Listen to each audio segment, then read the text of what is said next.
We have concluded our historic evacuation operation and ended the last mission of the U.S. war in Afghanistan. In Afghanistan, our mission, our military mission, has now come to an end. And we're going to learn from this experience as a military.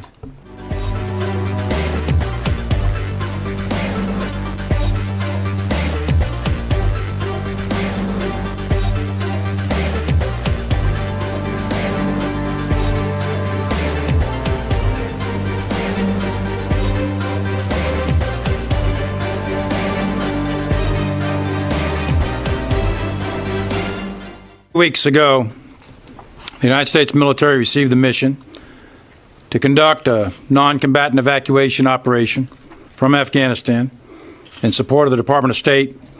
In order to evacuate American citizens, the Department of State designated Afghans with a directed completion date of 31 August.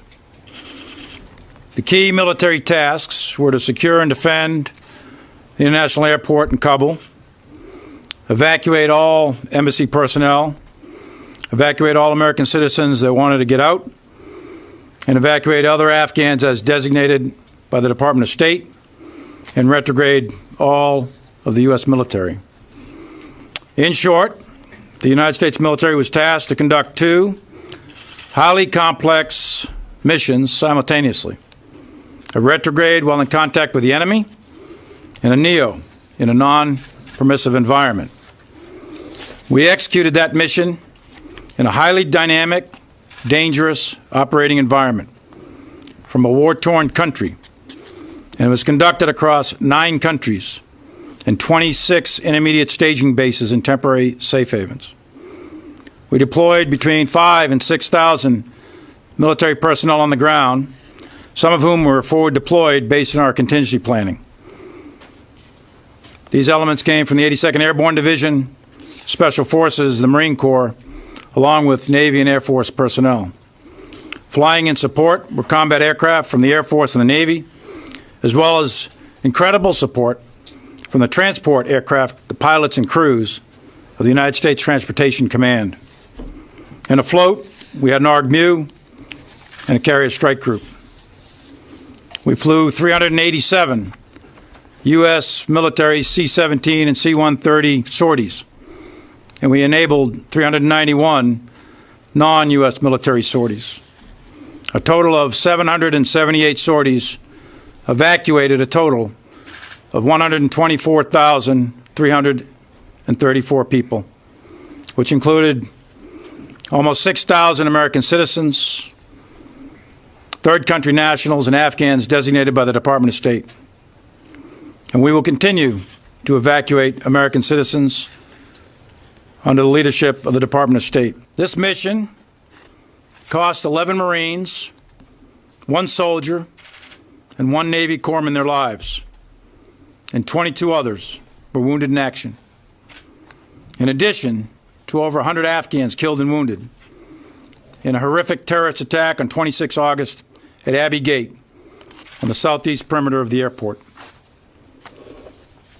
Those soldiers, sailors, and Marines gave their lives so that others may live free.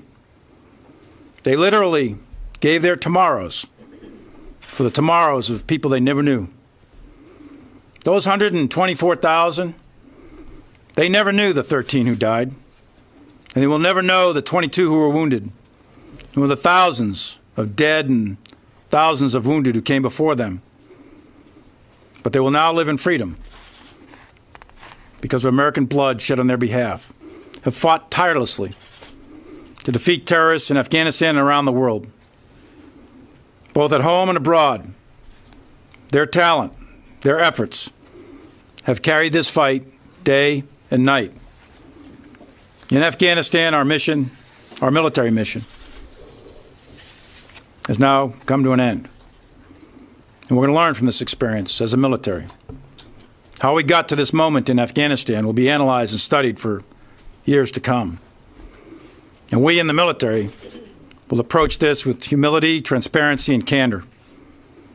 There are many tactical, operational, and strategic lessons to be learned. 800,000 of us in uniform served in Afghanistan over the last 20 years.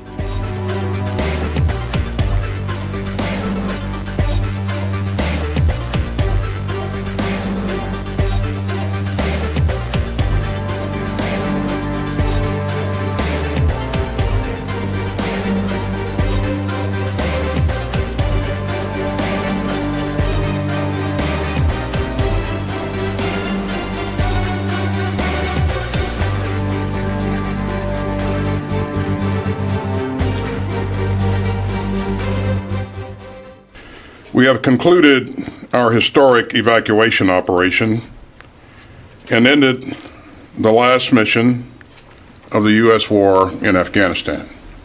My thoughts have been with the brave Americans who stood up to serve after al-Qaeda attacked us on September 11, 2001.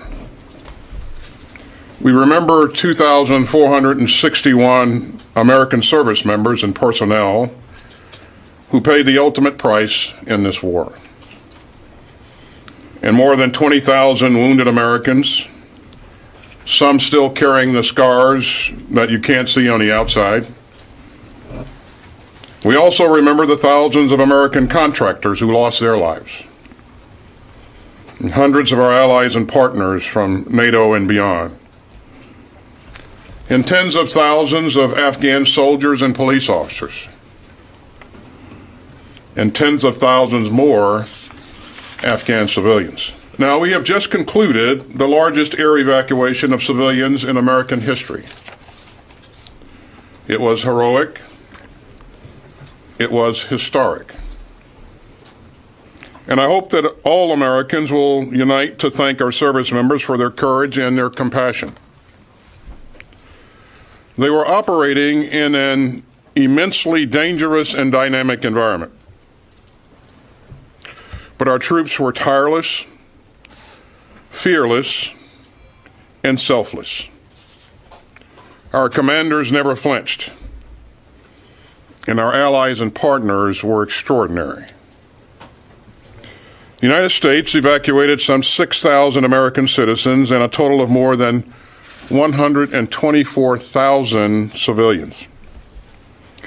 And we did it all in the midst of a pandemic and in the face of grave and growing threats. I am incredibly proud of those who made it happen, and they made it happen with grit and skill and humanity. Our forces risked their own lives to save the lives of others. And 13 of our very best paid the ultimate price.